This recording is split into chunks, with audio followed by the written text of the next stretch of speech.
Il y a des milliards d'années, quand notre galaxie était encore jeune, quelque chose de si violent s'est produit que cela a tout changé autour. Une étoile géante, plus grande que 1000 soleils réunis, a explosé avec une force que nous ne pouvons même pas imaginer. La lumière de cette explosion a voyagé pendant des milliers d'années à travers l'espace, transportant des secrets sur la façon dont les éléments qui forment nos propres corps sont nés. Des morceaux de cette étoile morte ont volé à travers toute la galaxie, créant des nuages de gaz colorés de la taille de systèmes solaires entiers. Mais voici ce qui empêche les scientifiques de dormir. Cette explosion n'était pas comme les autres que nous connaissons. Elle était si puissante qu'elle a brisé toutes les règles que nous pensions connaître sur la façon dont les étoiles meurent. Et si cette méga-explosion était nécessaire pour créer les conditions parfaites pour que la vie existe, abonne-toi à la chaîne, laisse ton like et commente de quelle partie du monde tu regardes, parce que maintenant, je vais tout te raconter. Pourquoi la nuit est-elle noire et froide alors qu'il existe tant d'étoiles dans le ciel? Il y a très longtemps, bien avant que la Terre n'existe, la Voie lactée était déjà là. La Voie lactée est notre galaxie. C'est un immense regroupement d'étoiles, de gaz et de poussière. À cette époque, il n'y avait pas de Terre, il n'y avait pas de Soleil comme celui que nous voyons aujourd'hui, il n'y avait pas d'humains, il n'y avait pas de planète comme celle que nous connaissons. Il n'y avait que l'espace, du vide et, dans ce ciel très ancien, une étoile géante. Cette étoile était très différente du Soleil que nous connaissons. Elle était beaucoup plus grande, beaucoup plus lourde. Si nous pouvions la placer à la place du Soleil, sa taille serait si vaste qu'elle couvrirait plusieurs planètes autour d'elle. Sa lumière était extraordinaire, très forte et très brillante. Depuis très loin, on aurait pu la voir dominer la nuit noire. L'étoile géante vivait, seule, allumée comme une énorme lampe dans la galaxie. L'étoile n'était pas faite de matière solide comme la terre ou la pierre. Elle était faite de gaz très chaud. Ce gaz était surtout de l'hydrogène et de l'hélium. Ces deux gaz sont très légers, mais quand ils sont réunis en grande quantité, ils forment des étoiles. À l'intérieur de l'étoile, la pression est immense. Cette pression vient de la grande quantité de gaz et de la gravité, la force qui attire tout vers le centre. Au centre de l'étoile, il fait très chaud. La température est tellement élevée que l'on ne peut pas imaginer une telle chaleur sur la Terre.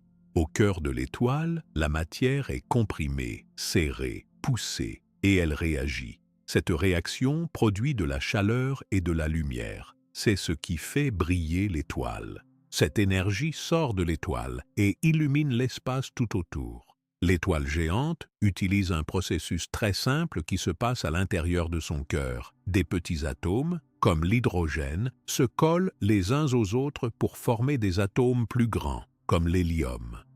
Cela s'appelle une réaction de fusion. La fusion donne beaucoup d'énergie. Cette énergie, sous forme de lumière et de chaleur, sort de l'étoile. Ainsi, l'étoile continue de briller chaque jour, sans jamais s'arrêter, pendant des millions et des millions d'années.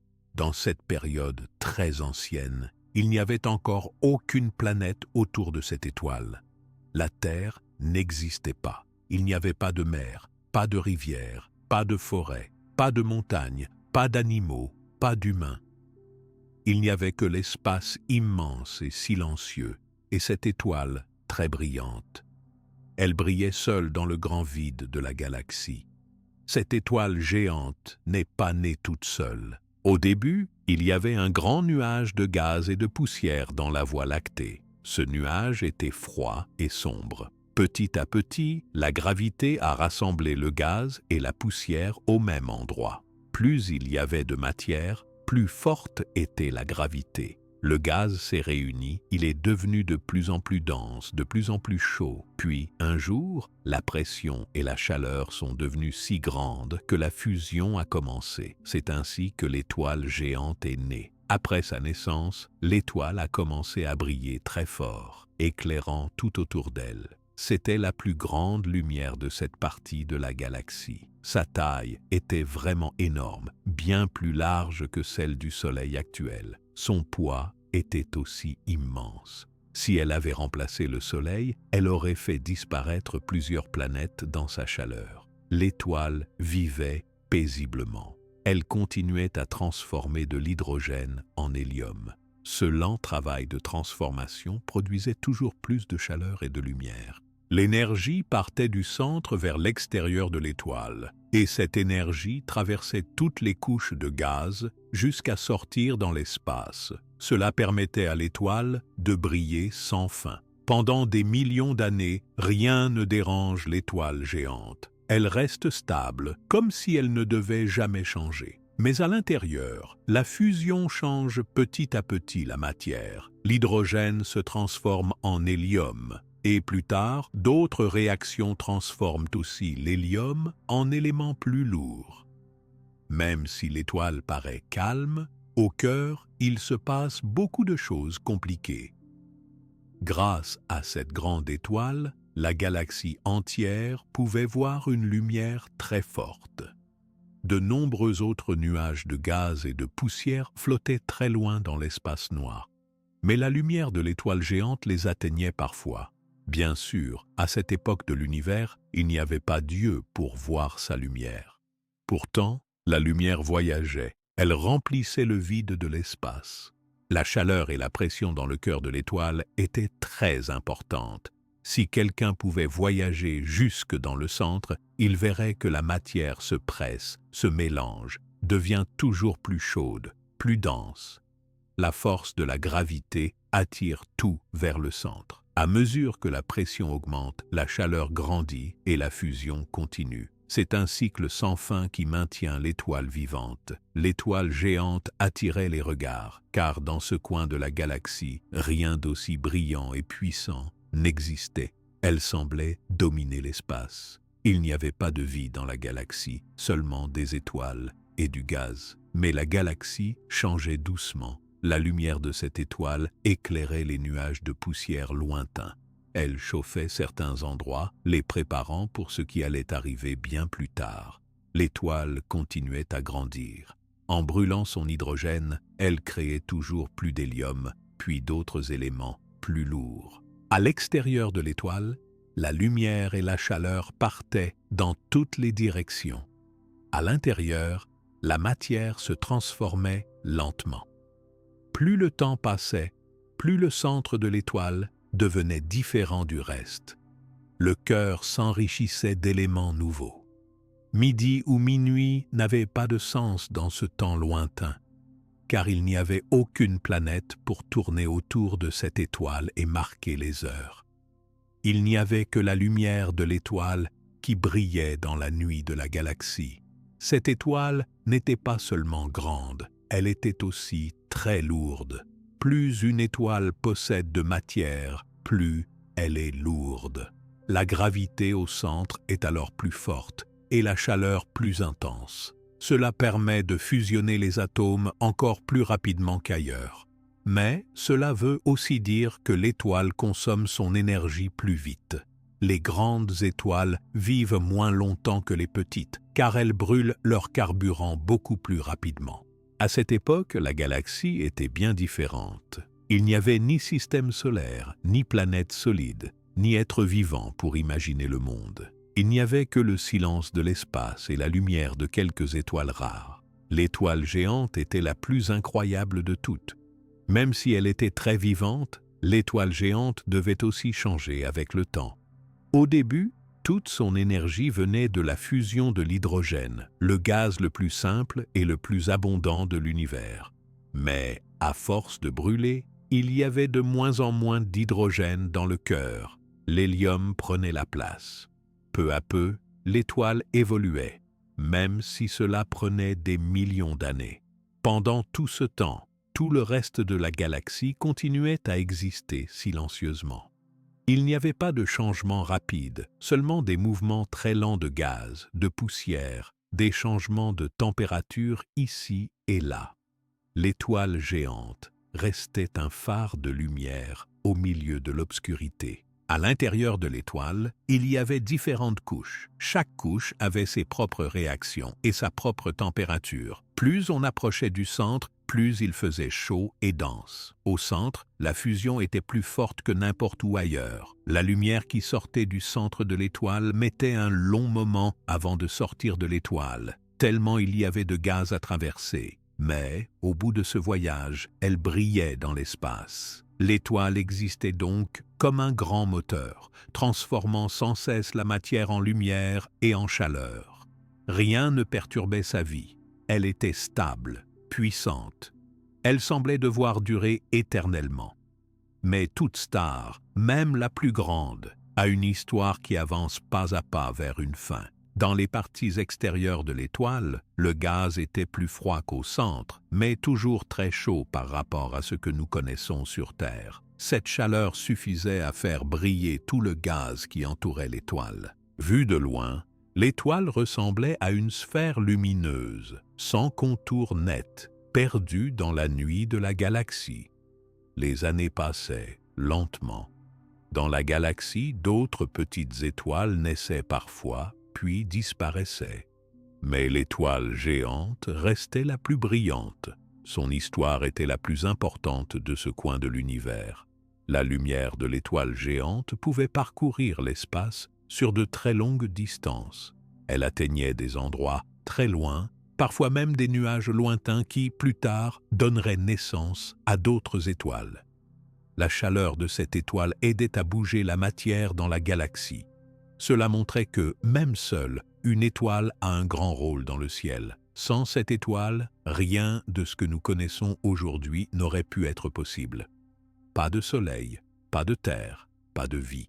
Mais, à cette époque très lointaine, personne ne pouvait encore le deviner. L'étoile géante poursuivait sa vie, seule sentinelle de lumière dans un univers silencieux.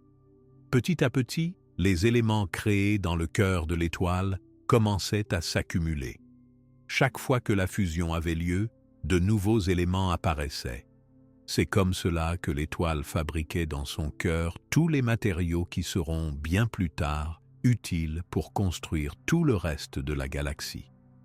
Une étoile aussi grosse, aussi lourde, aussi brillante et aussi chaude est très rare. Elle n'arrive pas souvent dans la vie d'une galaxie. Mais son existence est essentielle pour tout ce qui vient après. Elle transforme le gaz simple en une multitude de nouveaux matériaux. Ces matériaux voyageront un jour très loin pour créer de nouveaux mondes. Au centre de cette étoile immense, tout était en mouvement. Les atomes se heurtaient, fusionnaient, produisaient de la lumière et de la chaleur. Il n'y avait pas de paix, seulement de l'énergie, du mouvement, de la transformation. Mais à l'extérieur, l'étoile apparaissait tranquille. La grande étoile, bien qu'entourée par le froid espace, continuait sans arrêt à illuminer la nuit. Sa vie n'était qu'un début pour l'histoire de la galaxie et pour la matière qui donnera naissance à tant de choses plus tard. Et dans cette nuit ancienne, aucun son, aucun cri, seulement la lumière d'une étoile géante, en train de forger doucement le destin de la galaxie tout entière. Depuis ce temps très ancien, la grande étoile continuait à briller dans la Voie lactée. Sa lumière remplissait les espaces vides autour d'elle, tandis que son cœur restait très chaud et en constante activité. Avec le passage des années, une transformation lente se produisait à l'intérieur de cette étoile. Chaque jour qui passait changeait sa composition.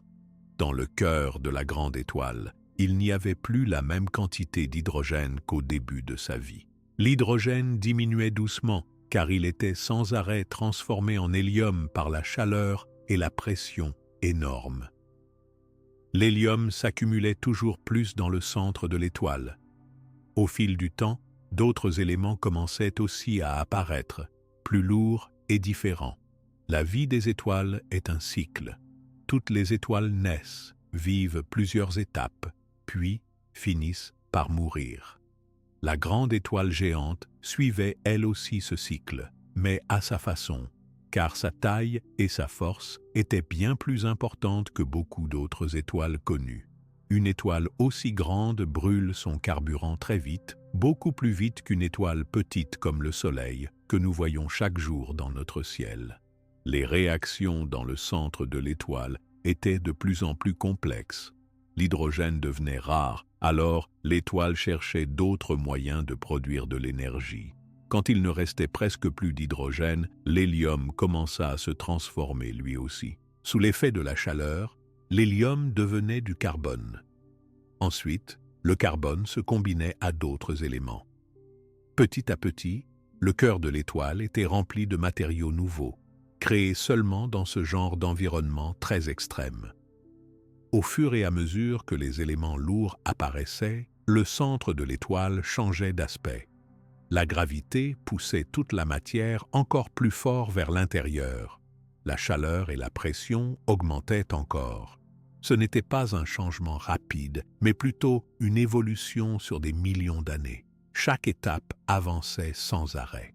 À l'extérieur, l'étoile continuait à briller fortement, comme avant, mais à l'intérieur, tout était différent. La matière qui composait l'étoile bougeait. Les couches extérieures restaient principalement composées d'hydrogène et d'hélium, mais plus on allait vers le centre, plus on trouvait d'autres éléments lourds, comme l'oxygène, le néon, le fer et d'autres matériaux. Les réactions de fusion se déroulaient à différents endroits dans l'étoile, suivant la température et la densité. À chaque couche, un nouveau cycle commençait, produisant lumière et énergie. Quand une étoile est très massive, ses étapes de vie passent rapidement. À cause de son poids, elle brûle plus de matière chaque instant. Cela veut dire que sa vie adulte est courte si on la compare à de petites étoiles. Pendant tout ce temps, la lumière de la grande étoile continue à voyager dans l'espace immense autour d'elle, touchant ce qui existe dans la galaxie. À chaque étape, la chaleur du cœur de l'étoile continue de croître. Les couches extérieures gonflent parfois, puis se contractent. Il arrive que l'étoile semble grossir, sa lumière peut changer de couleur, suivant ce qui se produit dans son centre. Pourtant, la grande étoile reste visible et très lumineuse dans la Voie lactée. On ne peut pas voir ces changements depuis l'extérieur sans outils très puissants, mais à l'intérieur, la vie de l'étoile s'accélère lentement. Il n'y avait personne pour regarder cette étoile. Aucun être vivant, aucune planète, rien d'autre que la matière froide de la galaxie. La grande étoile traversait seule ces grandes étapes, brûlant son hydrogène, puis son hélium, puis tout nouvel élément qu'elle arrivait à créer.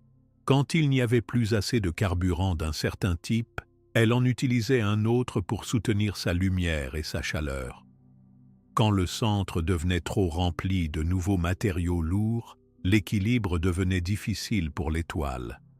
La pression vers l'intérieur était de plus en plus grande, mais la force qui poussait vers l'extérieur, créée par la chaleur de la fusion, commençait à faiblir.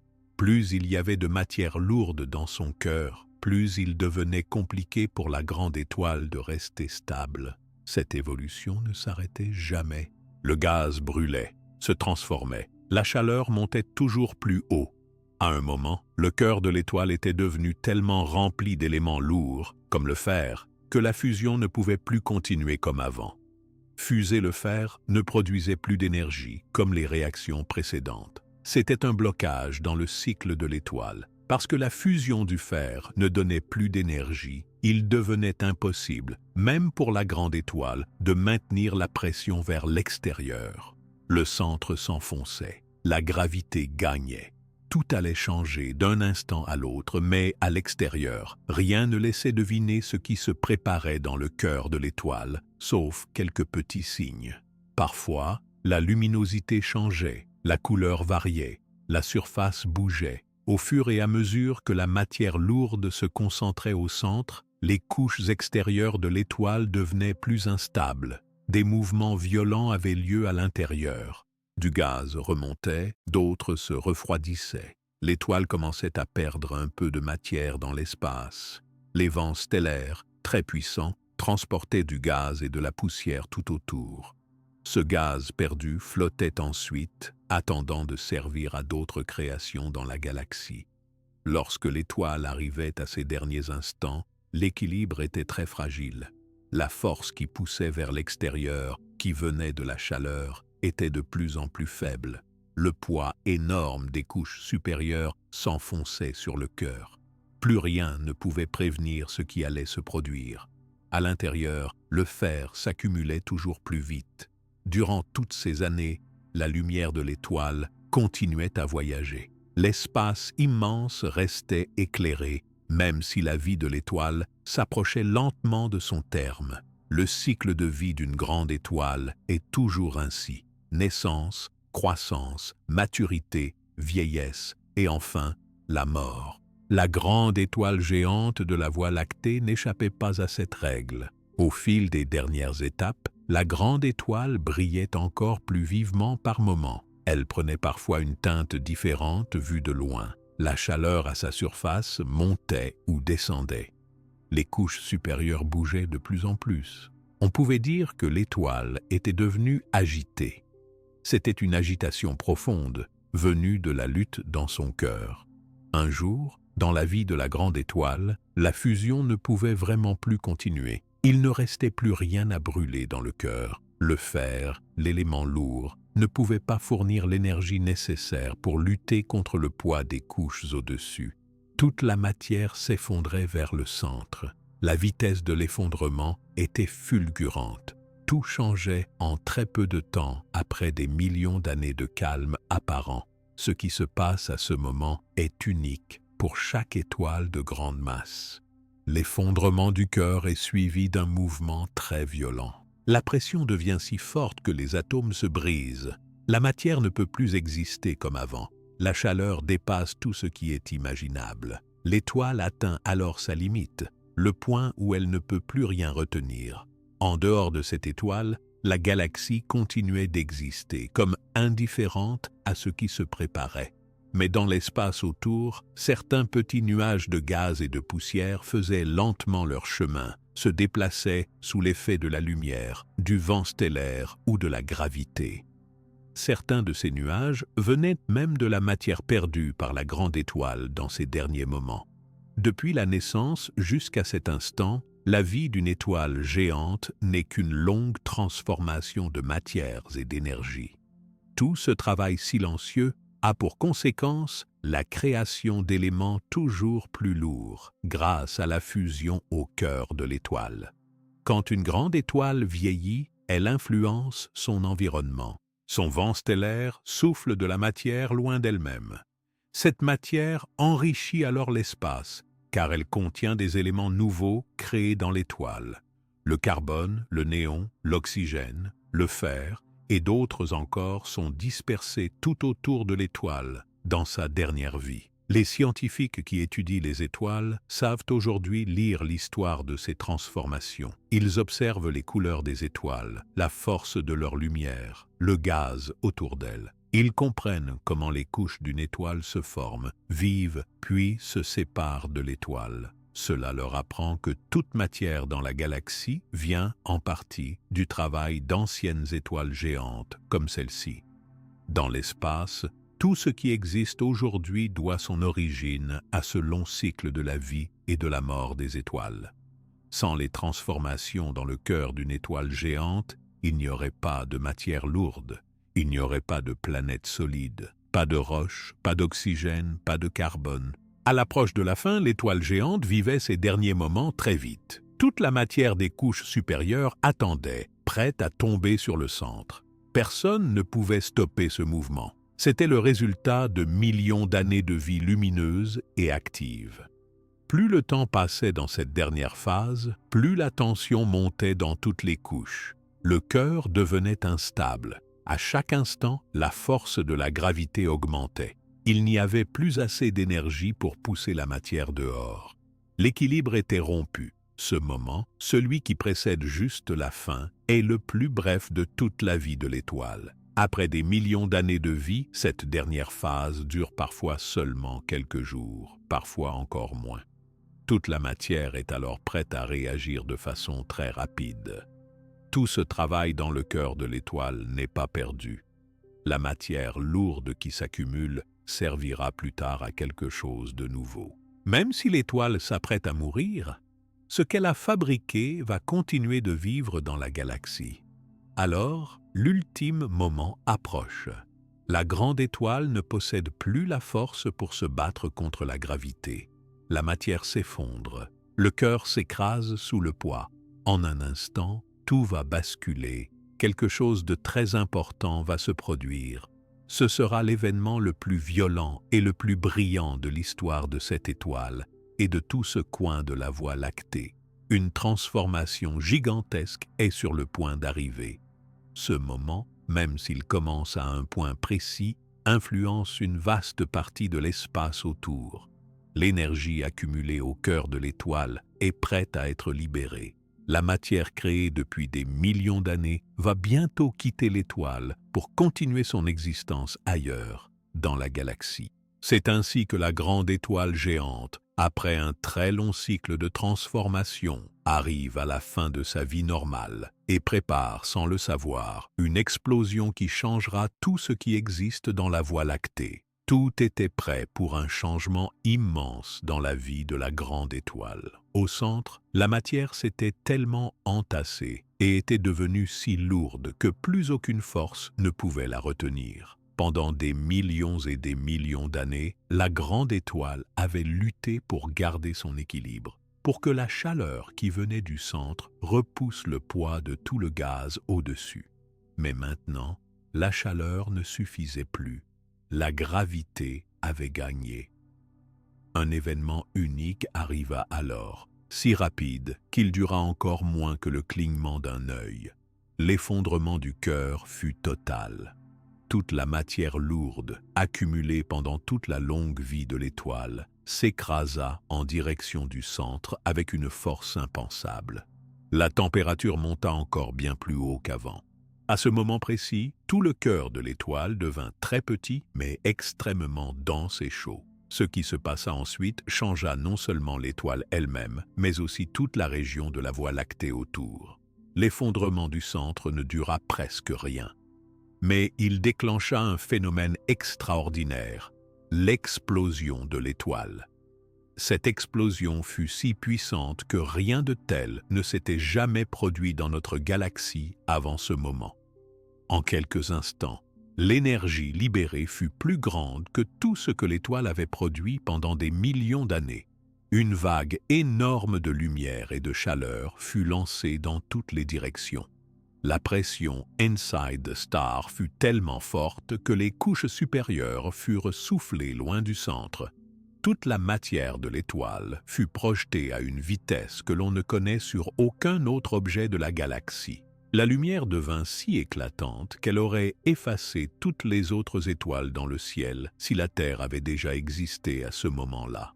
Cette explosion se produisit en un seul instant, mais ses effets durèrent des milliers et des milliers d'années. Toute la lumière partit d'un seul coup, traversant le vide de l'espace, transportant de l'énergie dans chaque recoin de la Voie lactée.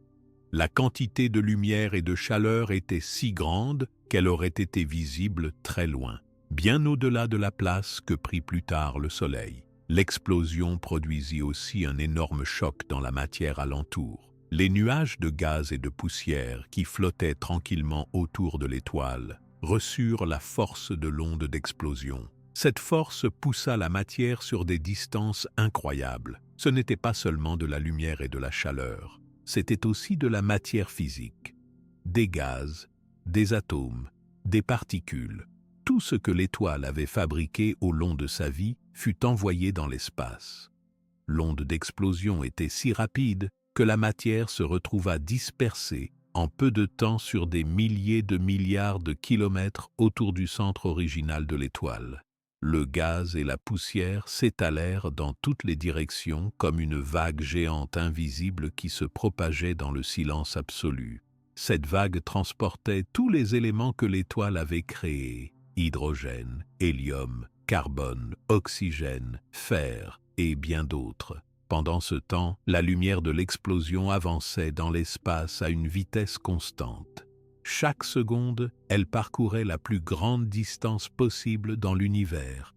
Cette lumière emporta avec elle la mémoire de l'étoile. Elle devint l'un des signaux les plus puissants jamais envoyé par un seul objet dans la Voie lactée. Par la suite, tout autour du cœur déjà effondré, la matière continuait à s'étendre dans le vide spatial. L'énergie dégagée chauffait le gaz, le rendait presque incandescent. Cet éclat était visible depuis toutes sortes de distances autour, et il dura très longtemps, car la quantité d'énergie était immense. Pendant que la matière s'éloignait, le cœur de l'étoile, désormais minuscule et très dense, restait sur place. Ce qui restait était parfois une petite étoile très compacte ou même un objet encore plus mystérieux. Mais tout autour, l'espace portait la marque de l'explosion, la plus grande et la plus forte jamais vue. L'explosion d'une étoile si massive s'appelle une supernova. Mais celle-ci était bien plus puissante qu'une supernova normale. L'énergie libérée, le nombre d'éléments créés, tout cela dépassait tout ce que les explosions d'étoiles avaient produit avant cela dans la Voie lactée.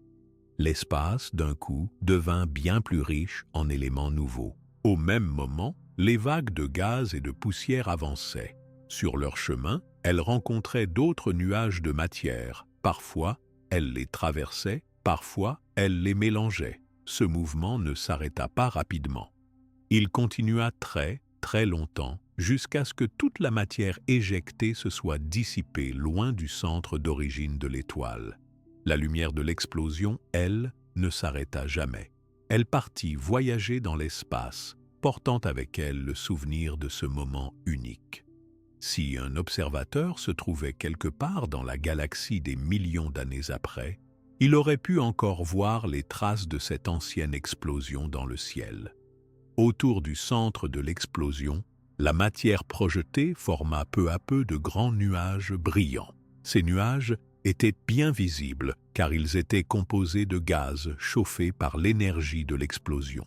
Dans certaines parties, la matière était encore si chaude qu'elle brillait d'elle-même, produisant des couleurs différentes selon les éléments présents. Ce sont ces nuages qui, bien plus tard, sont devenus des nébuleuses. La puissance du souffle avait aussi un effet sur l'environnement lointain.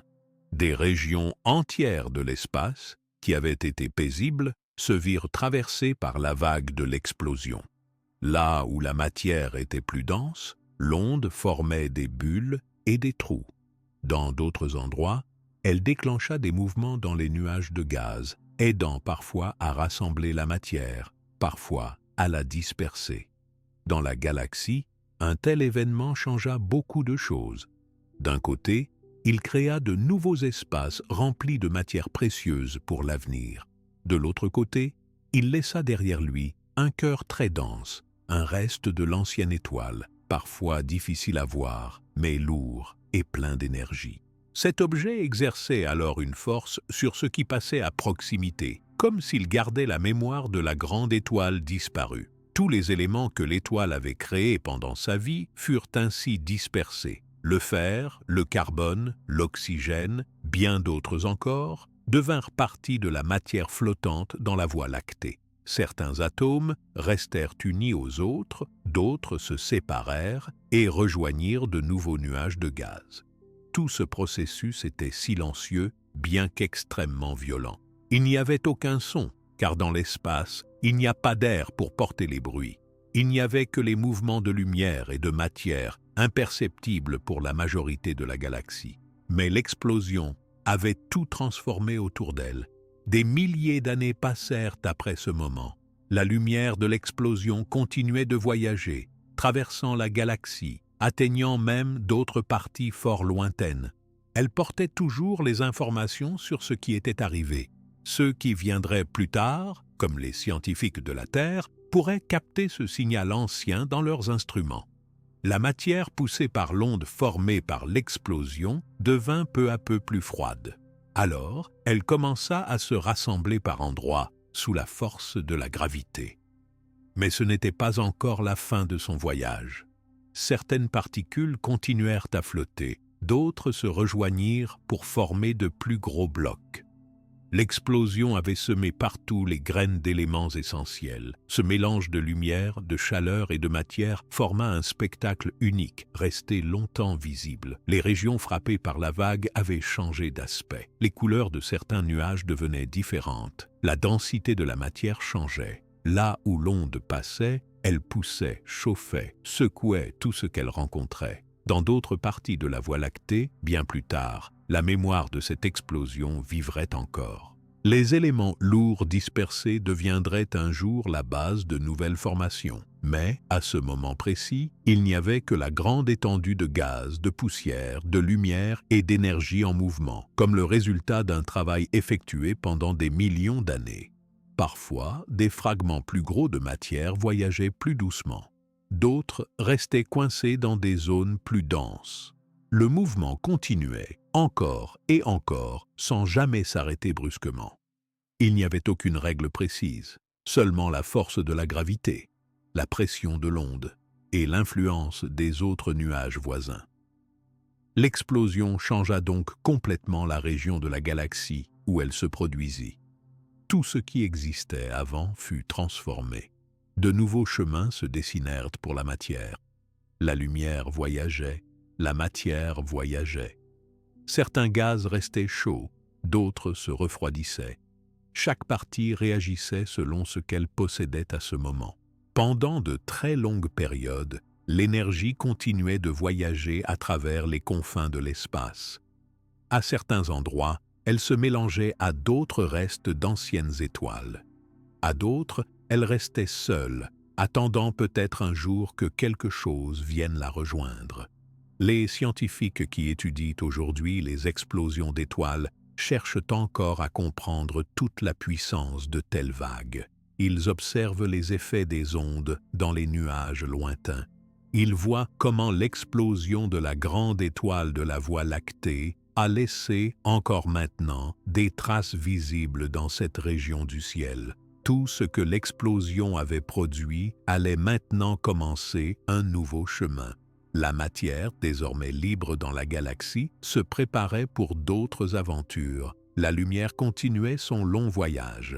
Certains éléments se rapprochaient grâce à la gravité qui les poussait l'un vers l'autre. Il n'y avait plus d'étoiles, mais il y avait un héritage immense, des matériaux précieux et de la chaleur encore présente dans les restes de l'explosion.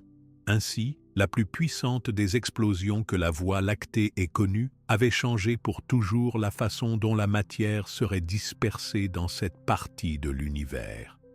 Les éléments essentiels créés dans l'étoile allaient, peu à peu, servir à d'autres histoires dans la galaxie et donner leur origine à tout ce qui viendrait ensuite. Quand l'explosion de la grande étoile s'est produite, une très grande quantité de lumière et d'énergie a quitté le point d'origine et a commencé un voyage dans tout l'espace de la Voie lactée. Cette lumière était très forte. Elle était bien plus brillante que tout ce qui existait dans le ciel à ce moment-là. Dès le premier instant, la lumière s'est déplacée en ligne droite, partant dans toutes les directions. Dans l'espace, il n'y a rien pour arrêter ou ralentir la lumière. La lumière peut voyager pendant très longtemps sans rencontrer d'obstacles. À partir de la vieille étoile, la lumière a quitté l'endroit de l'explosion et s'est déplacée très loin, traversant des espaces immenses où il n'y avait ni planète, ni étoile, ni poussière en grande quantité. La distance entre le point d'explosion et le reste de la galaxie était immense. La lumière allait mettre des milliers d'années à atteindre certains coins très lointains de la Voie lactée. La vitesse de la lumière est la même partout dans l'univers, tout le temps. Elle se déplace très vite, bien plus vite que tout ce que l'on peut imaginer. Il n'existe rien de visible qui aille plus vite que la lumière. Après l'explosion, elle a commencé à s'étendre sans aucune limite, franchissant des milliards de kilomètres à chaque moment. En peu de temps, la région autour du point d'explosion fut baignée par un intense éclat, difficilement descriptible avec des mots. La lumière produite lors de la grande explosion contenait beaucoup d'énergie. Elle était si forte que, si quelqu'un avait été là sur une planète, il aurait pu voir cette lumière briller plus fort que toutes les étoiles réunies dans le ciel. Même si la Terre n'existait pas encore, la grandeur de cette lumière aurait été visible sur toute planète assez éloignée pour la distinguer. En voyageant loin, la lumière transportait aussi des informations. La lumière peut raconter une histoire silencieuse. Quand un scientifique regarde la lumière venue d'une étoile ou d'une explosion, il découvre sa couleur, sa force et même de quoi elle était faite là où elle a commencé son voyage. Après la grande explosion, la lumière portait des signes de ce qui s'était passé, la quantité d'énergie, le type d'éléments créés, la violence du phénomène. Chaque rayon de lumière transportait une partie de cette histoire. Lorsqu'elle voyage, la lumière peut aussi traverser d'autres matières dans l'espace. Parfois, elle croise des nuages de gaz ou de poussière. Quand la lumière rencontre la matière, elle peut être stoppée, changée de direction ou absorbée. Mais dans les régions presque vides de la galaxie, elle peut continuer son chemin quasiment sans obstacle pendant des milliers, des dizaines de milliers, ou même des centaines de milliers d'années. Cela veut dire que la lumière issue de l'explosion de la vieille étoile a pu éclairer tout l'espace autour d'elle très longtemps. Au fil des années et des siècles, la lumière se propageait toujours plus loin. Au début, elle formait une sphère lumineuse immense qui s'agrandissait à chaque seconde. Puis, à force de parcourir l'espace, elle atteignit des endroits toujours plus distants. Cette lumière, bien que très forte au départ, s'atténue peu à peu avec la distance. Plus elle s'éloigne, moins elle est visible. Mais, même faible, elle continue à exister et à porter l'information du moment où tout a changé. La lumière n'était pas seule à quitter l'étoile. Avec elle, des ondes d'énergie étaient reparties, ainsi que des particules très petites. Ces particules voyagent aussi dans la galaxie à grande vitesse. Elles participent, elles aussi, à l'histoire du voyage commencé au moment de la grande explosion. Il n'y avait pas de yeux pour voir ce grand voyage lumineux, pas de planètes habitées pour recevoir ce signal. Pourtant, la lumière a rempli la Voie lactée d'un message ancien. Cette lumière continue encore aujourd'hui, parfois, à traverser des régions lointaines. Si un jour, une planète se trouve sur son passage, ou si des scientifiques vivent quelque part avec des instruments très sensibles, ils peuvent encore voir la lumière très ancienne venue de cette explosion. Le voyage de la lumière dans la galaxie n'est jamais un simple trajet. À certains endroits, elle va traverser des zones riches en poussière. Dans ces régions, la lumière peut changer un peu de couleur, devenir rougeâtre ou perdre de son intensité. Cela arrive parce que la poussière ou le gaz absorbe ou disperse certaines couleurs de la lumière. Mais même ainsi, une grande partie de l'énergie continue son chemin, passant au travers des obstacles, voyageant toujours plus loin. La lumière produite contient aussi différentes sortes d'ondes. Il y a de la lumière que l'œil peut voir, très brillante, mais aussi des ondes invisibles, qui portent beaucoup d'informations. Il existe différentes sortes de lumière, les rayons X, les ondes radio, la lumière infrarouge, la lumière ultraviolette. Toutes ces ondes ont été produites par l'explosion et elles sont toutes parties dans la galaxie. Certaines voyagent mieux à travers le gaz, d'autres sont stoppées plus facilement. Mais ensemble, elles forment un signal très complet qui peut maintenant être étudié longtemps après le moment de l'explosion. Pendant que la lumière voyageait ainsi, la matière expulsée par l'explosion avançait aussi, mais bien plus lentement que la lumière. La lumière allait toujours plus vite et plus loin, mais la matière suivait son propre chemin. Alors que les ondes lumineuses arrivaient parfois très tôt dans une région, la matière arrivait bien plus tard. Le trajet de la lumière nous apprend quelque chose de très important sur l'espace et sur les événements très puissants. Si l'espace est si grand que la lumière met des milliers d'années à traverser une simple partie d'une galaxie, cela veut dire que les événements puissants ont des effets pendant très longtemps. Les restes de cette lumière continuent à influencer la matière qu'ils croisent, même quand la source d'origine n'existe plus. Les scientifiques savent aujourd'hui que la lumière raconte aussi l'histoire du passé. Quand ils regardent des restes lumineux d'anciennes explosions, ils voient ce qui s'est produit il y a bien longtemps.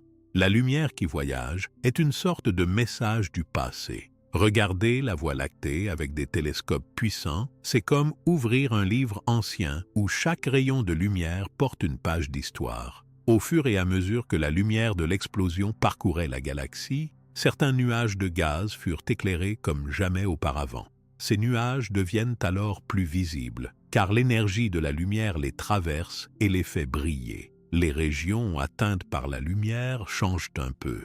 Leur température peut monter, leur aspect peut devenir différent, parfois leur couleur change parce que l'énergie de la lumière excite les atomes qui réagissent en renvoyant de nouvelles couleurs. Parfois, la lumière de l'explosion arrive dans des endroits très vides, où elle ne provoque presque aucun effet. Mais, dans des zones riches en matière, la lumière peut modifier le gaz et la poussière, rendre certains endroits plus actifs. Avec le temps, ces effets s'accumulent dans toute la Voie lactée. Ce voyage immense et silencieux ne s'arrête presque jamais. Il continue d'année en année, de siècle en siècle, de millénaire en millénaire. Même bien après la disparition de la grande étoile, la lumière produite est présente partout autour du point d'origine. Elle forme comme une mémoire lumineuse, une preuve que quelque chose de très puissant s'est passé ici autrefois. Les astronomes d'aujourd'hui utilisent cette lumière pour comprendre la nature des explosions d'étoiles très anciennes. Avec des instruments et des télescopes, ils captent les traces de la lumière très éloignée. Ils peuvent mesurer sa force, ses couleurs, ses variations. Cela leur donne des indices sur l'âge de l'explosion, sur la taille de l'étoile, sur la température et même sur la quantité d'énergie libérée. Ils peuvent aussi voir si la lumière a traversé des couches de poussière ou de gaz avant de leur parvenir. Le voyage de la lumière nous enseigne aussi que l'espace est très grand, bien plus que ce que l'on perçoit chaque nuit dans le ciel. La lumière d'une étoile ou celle d'une seule explosion peut voyager pendant des milliers, parfois des millions d'années. Les humains vivent peu d'années, mais la lumière vit beaucoup plus longtemps. Ainsi, regarder la lumière, c'est aussi regarder très loin dans le passé de la Voie lactée. En plus de la lumière, il y avait aussi une chaleur très forte issue de l'explosion. Cette chaleur, transportée par la lumière et la matière expulsée, avait des effets dans l'espace. Parfois, elle chauffait des nuages de gaz très lointains, ce qui provoquait des mouvements dedans. Certains endroits devenaient de nouvelles zones de création, car la chaleur pouvait aider à changer l'équilibre du gaz et de la poussière. Parfois, même à grande distance, la lumière de l'explosion pouvait déclencher de petites réactions dans d'autres parties de la galaxie.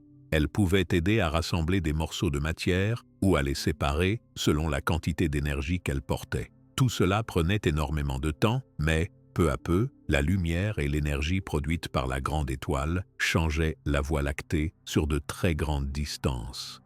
La lumière et la matière partie de l'explosion continuaient leur voyage, chacune à leur façon. La lumière, toujours plus vite et plus loin, la matière plus lentement, mais en transportant de nouveaux éléments, des atomes lourds qui n'existaient pas dans la galaxie avant la vie de la grande étoile.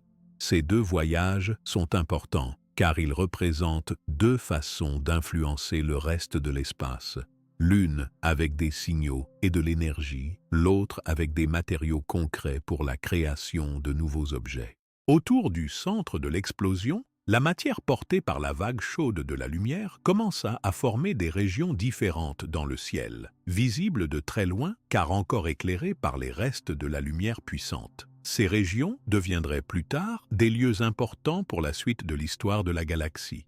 La lumière avait donc joué un rôle essentiel, non seulement pour voir l'explosion, mais aussi pour préparer l'espace à de nouveaux changements. À chaque instant de son voyage, la lumière continuait à porter le souvenir de la très grande explosion. Elle passait, sans jamais s'arrêter, à travers toutes les couches de gaz, de poussière et de vide qui composent la Voie lactée. Telle une preuve silencieuse de la force de la nature, la lumière de cette étoile existait même là où plus rien d'autre ne subsistait de l'explosion. Dans cette grande galaxie, chaque lumière est un message du passé. Celle de la vieille étoile, issue de la plus puissante explosion, est une des lumières les plus impressionnantes.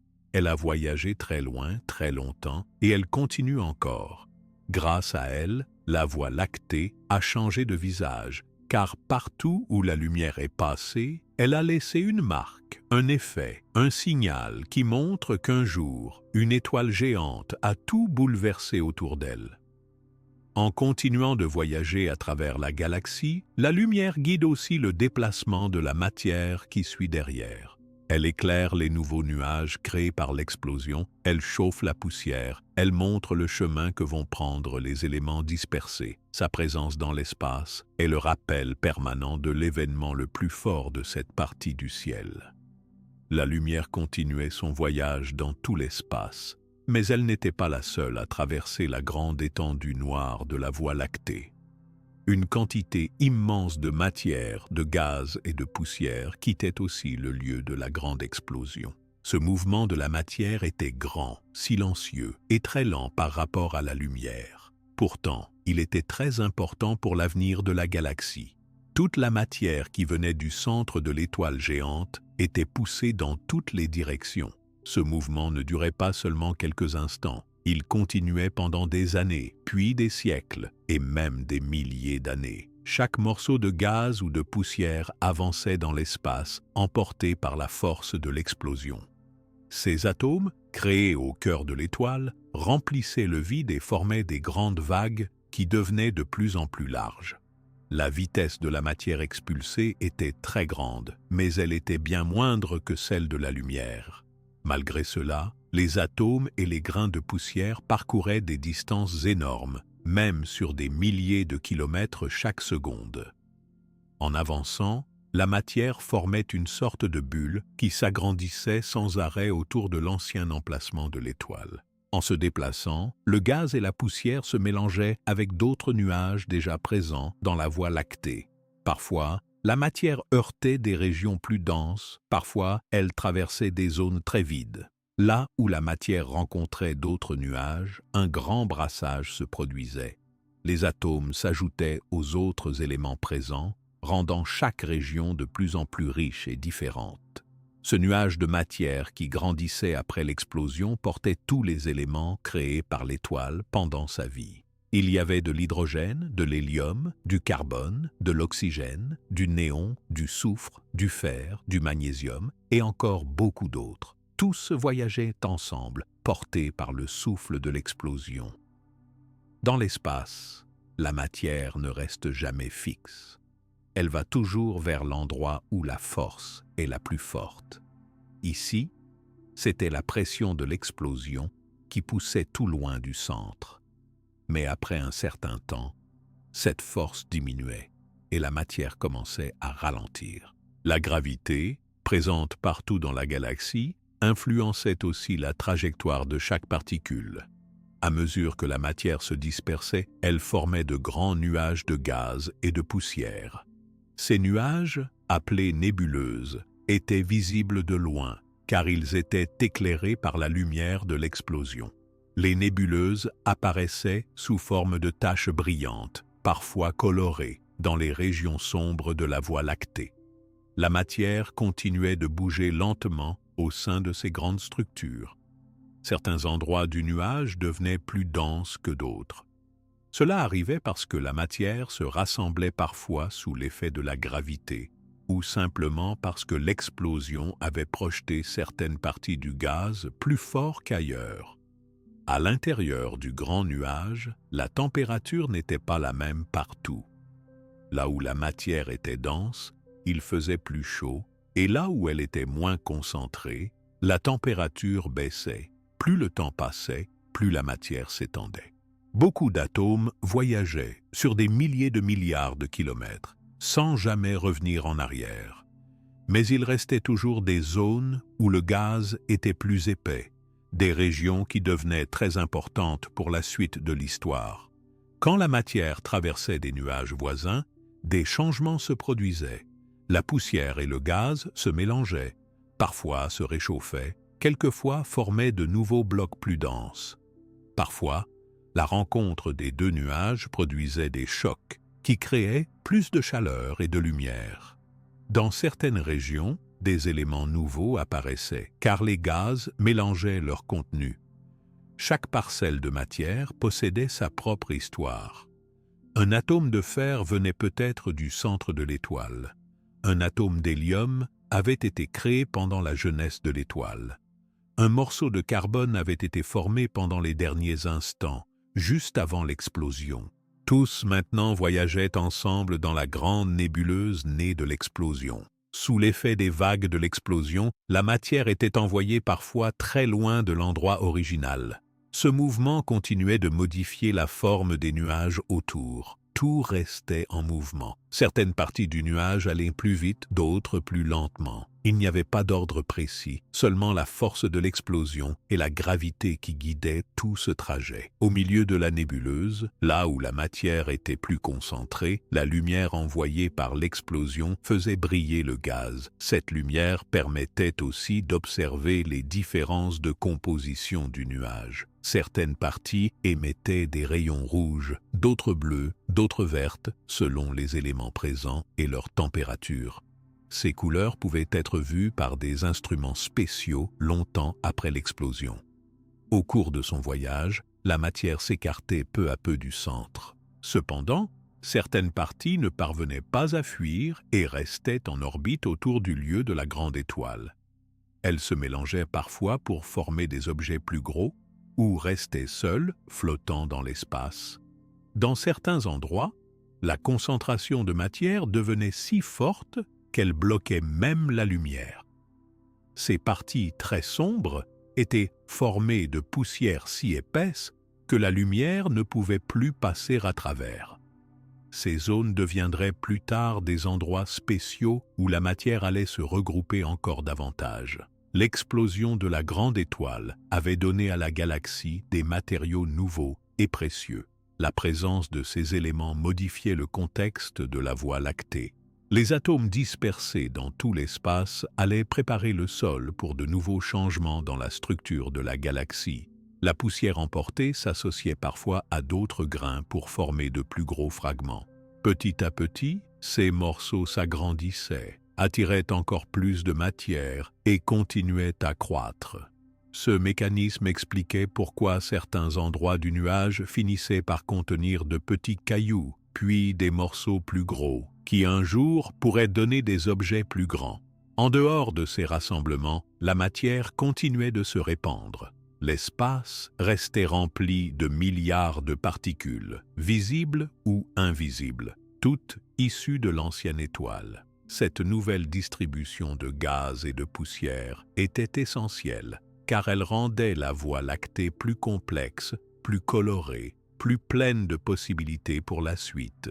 Ce sont ces éléments dispersés qui rendront possible plus tard la naissance de nouvelles étoiles et de nouvelles planètes.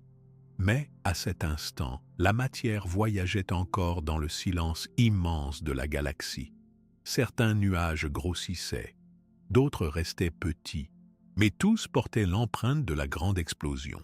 Dans un même nuage, il pouvait y avoir des différences de température, de densité et de composition. Là où la matière était la plus chaude, de nouveaux phénomènes pouvaient apparaître. Des ondes, des mouvements de gaz, des réactions chimiques. Ces régions devenaient souvent très lumineuses et actives, observables de très loin grâce à la lumière qui sortait encore de l'explosion d'origine. Au fil des années, la poussière et le gaz se mélangeaient aussi à la lumière des autres étoiles dans la galaxie. Parfois, le passage d'un autre courant d'énergie chauffait à nouveau certaines régions, relançant de nouveaux mouvements. Rien n'était jamais totalement figé dans la Voie lactée. Le gaz et la poussière issus de l'explosion continuaient à bouger pendant des millions d'années. Dans certaines zones, la matière formait de grands filaments, des sortes de bras immenses qui s'étendaient très loin du centre du nuage. Ces filaments étaient riches en éléments lourds. La lumière présente aidait à repérer ces structures, qui se mêlaient parfois à d'autres nébuleuses voisines. En dehors des régions lumineuses, d'autres zones du nuage restaient cachées dans l'ombre. Là, la poussière était si dense que la lumière de l'explosion ne pouvait plus pénétrer. Dans ces coins sombres, la température baissait vite, la matière s'accumulait lentement, formant ainsi parfois les graines de ce qui deviendraient beaucoup plus tard de nouveaux objets célestes. Il arrivait aussi que la matière expulsée rencontre des ondes de choc ou des rayons lumineux venus d'autres explosions lointaines. Ces interactions rendaient le voyage de la matière encore plus complexe, créant parfois des boucles, des tourbillons ou de nouvelles structures de gaz mélangés. Ce brassage sans fin entre la matière sortie de l'étoile et ce qu'elle trouvait sur son chemin allait façonner l'aspect de la galaxie. Ce n'était pas seulement un simple nuage perdu dans l'espace. C'était tout un système en transformation sans cesse modifié par les lois de la physique et par la présence de la lumière. L'étude scientifique de ces grands nuages de matière montre aujourd'hui que chaque région réagit à sa manière. Certaines se dispersent, d'autres se contractent, d'autres encore se mélangent à des gaz très différents venus d'autres parties de la Voie lactée. Chaque nuage a une histoire, un âge, une couleur particulière selon la façon dont il s'est formé et ce qu'il a traversé. Pour ceux qui, bien plus tard, observeront le ciel de la Terre, ces nuages paraissent comme de grandes taches floues et colorées. Mais pour la galaxie, ces nébuleuses représentent le début de nouvelles étapes. Elles portent en elles les matières qui permettront un jour de créer tout ce que l'univers connaît. La dispersion de la matière après l'explosion de la grande étoile est donc un moment crucial. C'est à ce moment que la Voie lactée reçoit l'ensemble des éléments dont elle aura besoin pour évoluer. Chaque atome, chaque grain de poussière, chaque vague de gaz a commencé dans le cœur brûlant de l'étoile et poursuit maintenant son chemin dans le grand vide, prêt à changer le visage de la galaxie pour toujours. Grâce à toute cette matière dispersée dans la Voie lactée, quelque chose de très important est désormais possible. Ce ne sont pas seulement des gaz ou de la poussière que l'on retrouve un peu partout après l'explosion de la grande étoile. C'est surtout la présence de nouveaux éléments créés à l'intérieur de l'étoile pendant toute sa longue vie. Sans cette étoile, la galaxie manquerait de nombreux matériaux essentiels. Dans le cœur brûlant de l'ancienne étoile géante, la température était très élevée et la pression très forte. Pendant des millions d'années, la fusion faisait naître de nouveaux éléments, bien différents des atomes simples du début. D'abord, il y avait surtout de l'hydrogène et de l'hélium. Grâce à la chaleur, l'hydrogène a formé de l'hélium. Puis, l'hélium s'est transformé en carbone. Ensuite sont apparus l'oxygène, le néon, le magnésium, le fer et encore d'autres éléments plus rares. Tous ces éléments n'existaient pas avant la naissance des étoiles. Ils ont été créés dans le cœur de la grande étoile parce que les conditions étaient spéciales. Ailleurs, dans l'espace froid et vide, il est impossible de fabriquer des matériaux aussi lourds. Il faut la chaleur extrême et la pression unique d'une étoile massive. Lorsque l'étoile vieillit et explosa, le fer, le carbone, l'oxygène et les autres éléments furent projetés à grande vitesse dans la Voie lactée. Le gaz et la poussière issus de cette explosion sont donc très enrichis. Cette matière spéciale va maintenant jouer un rôle essentiel pour tout ce qui va venir ensuite dans la galaxie. La présence de ces éléments lourds est fondamentale pour permettre la création de mondes solides. Ce sont eux qui serviront bien plus tard à former la Terre, le Soleil, d'autres planètes et même chaque chose vivante. Le fer, par exemple, est utile pour former le noyau des planètes et est aussi présent dans le sang de nombreux êtres vivants. Le carbone, lui, est la base de toute forme de vie. L'oxygène est nécessaire à la respiration et à l'eau. Sans ces éléments, il n'y aurait pas de vie possible telle qu'on la connaît. Avant l'explosion, la galaxie contenait surtout de l'hydrogène. Ce gaz léger ne permet pas de fabriquer des planètes solides, ni des êtres vivants. La grande étoile géante a changé cela. Par son travail silencieux et ses réactions intérieures, elle a créé tous les matériaux indispensables. Le moment où elle explosa fut comme l'ouverture d'un nouveau chapitre pour la Voie lactée. Tout ce dont la vie et la matière solide ont besoin devint soudainement disponible. Quand les éléments sont expulsés dans l'espace, ils se mélangent aux gaz déjà présents dans la galaxie. Peu à peu, ils s'unissent avec d'autres atomes et forment des grains de poussière, puis des nuages plus denses. Dans certaines régions, la concentration de matériaux devient parfois juste assez grande pour démarrer de nouveaux phénomènes naturels. La chaleur dégagée par l'explosion aide souvent à activer de nouveaux mélanges dans les nuages de gaz. Cela provoque parfois la création de toutes petites particules qui, avec le temps, s'associent pour former des grains plus gros. Ainsi, chaque grain de poussière commence son histoire, transportant en lui les éléments produits au cœur de l'ancienne étoile. Certains grains sont riches en fer, d'autres en carbone, d'autres encore contiennent un mélange d'oxygène et de magnésium. La clé pour l'avenir de la matière dans la Voie lactée, c'est donc ce mélange de gaz simples et de nouveaux éléments produits grâce à la grande étoile. Sans eux, l'espace resterait toujours froid, invisible, presque sans fin. C'est la richesse de ces matériaux qui va permettre, dans longtemps, de construire des astres et des mondes où la vie pourra enfin avoir une chance de commencer. Les scientifiques qui étudient aujourd'hui la composition de la matière dans l'espace savent que toutes les planètes, même la Terre, sont composées en grande partie de ces éléments venus d'anciennes étoiles.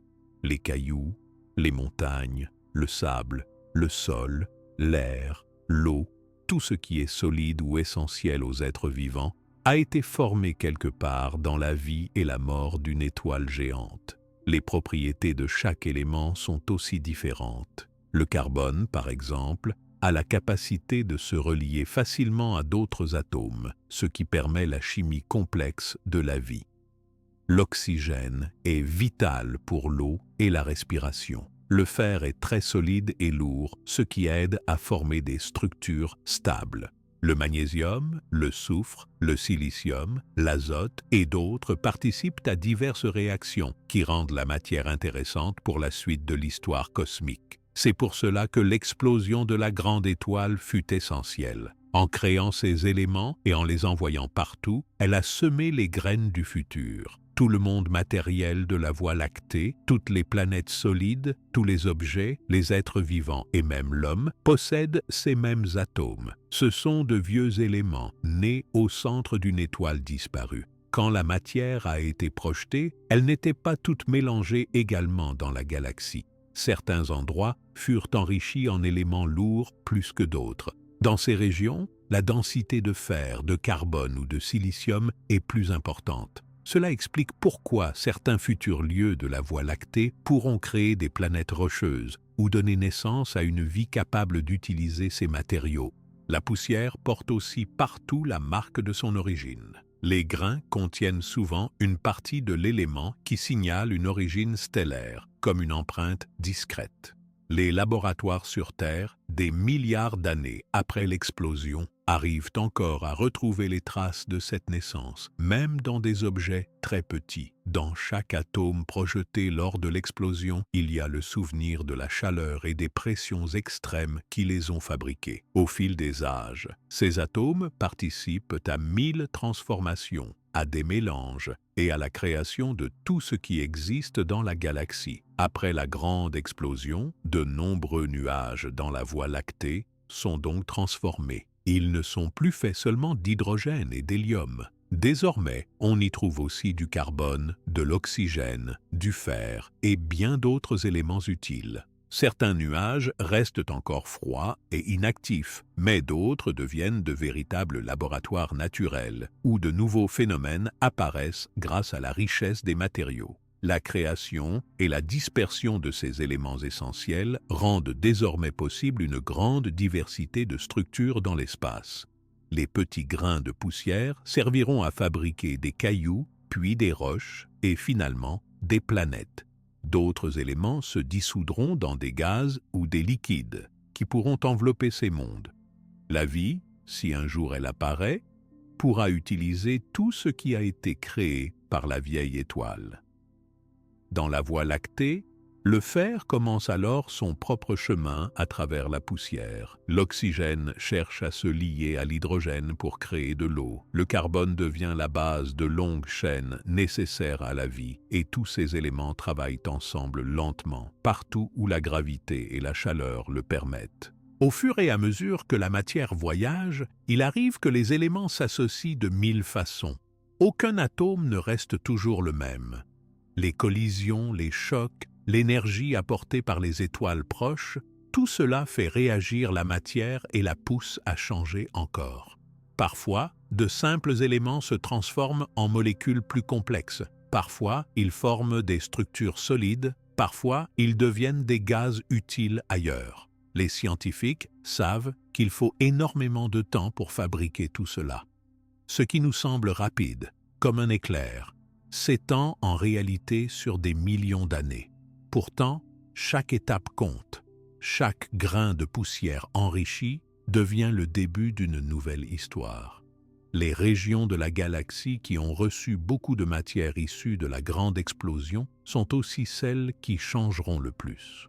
Là, la poussière, les gaz et les matériaux lourds se regroupent parfois pour former de nouveaux objets. Un simple nuage peut devenir très actif s'il contient assez d'éléments différents. À terme, toute la matière déposée pourra donner naissance à de nouveaux astres, à de nouvelles formes ou à des cycles de transformation qui s'étendront sur des millénaires. Aucune partie de la Voie lactée n'est identique à une autre à cause de cette dispersion des éléments produits.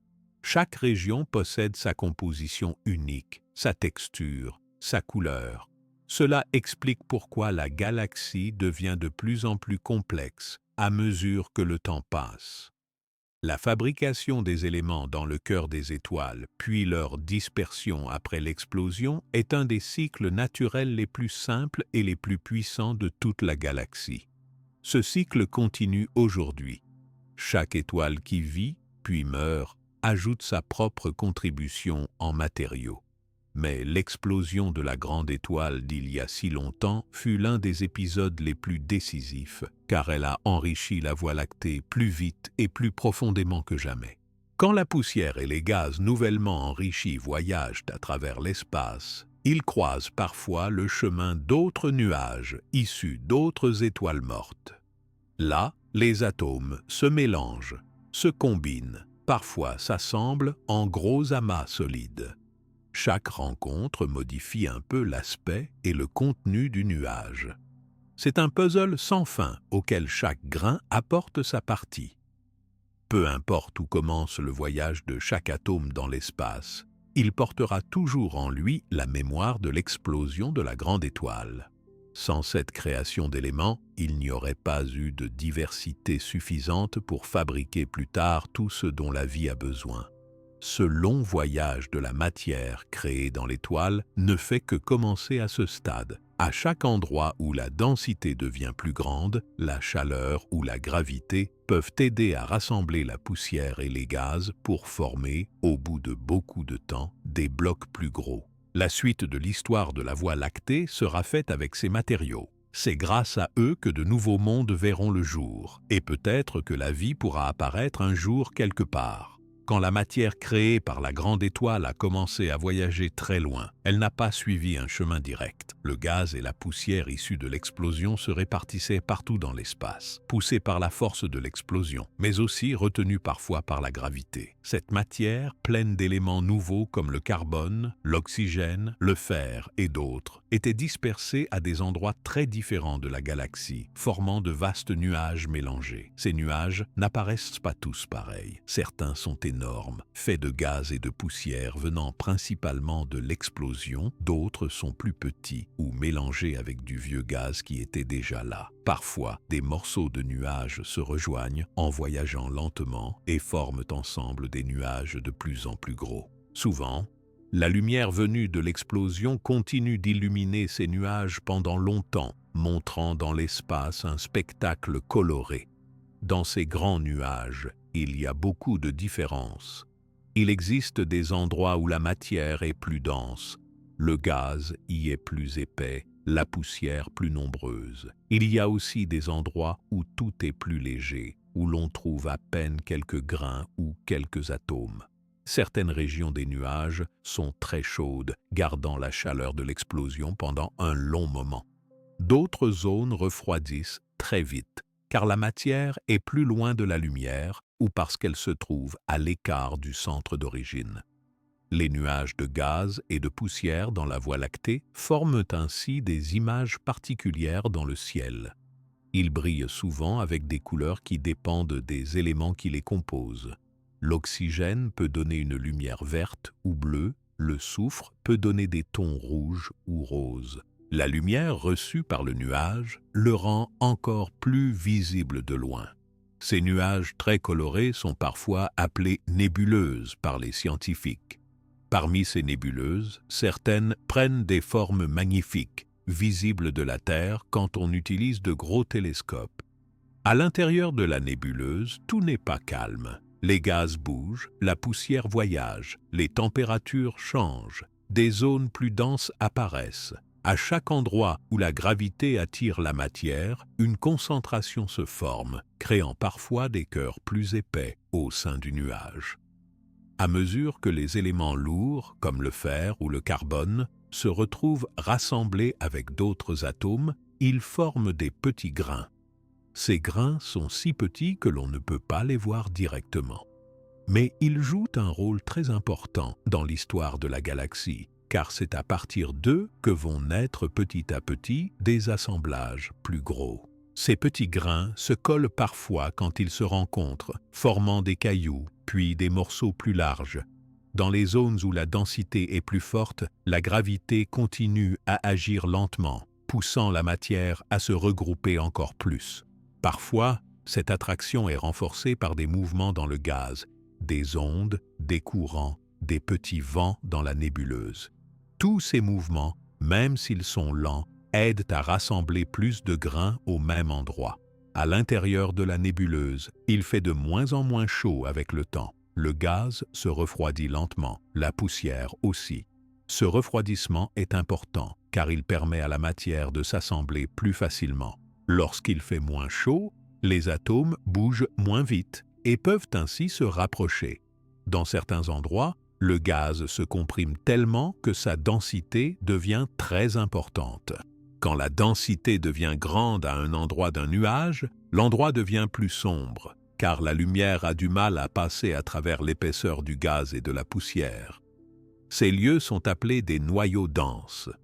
À l'intérieur de ces noyaux, il se passe des choses nouvelles. La gravité commence à collecter tout ce qui se trouve autour, grossissant le noyau chaque année, chaque siècle, chaque millénaire. Ces noyaux denses sont très importants dans l'histoire de la Voie lactée. Ils sont la première étape dans la formation de nouveaux objets. Dans les millions d'années suivant la formation de la nébuleuse, certains noyaux deviendront assez gros pour attirer encore plus de matière autour d'eux. Dans d'autres parties du nuage, la matière reste diffuse, ne se regroupant jamais assez pour changer. Mais partout où la densité augmente, l'histoire de la matière prend une nouvelle tournure. Les grains riches en éléments produits par la grande étoile peuvent s'attacher les uns aux autres. Parfois, ils se fragmentent à cause de collisions, parfois ils grossissent encore un peu plus.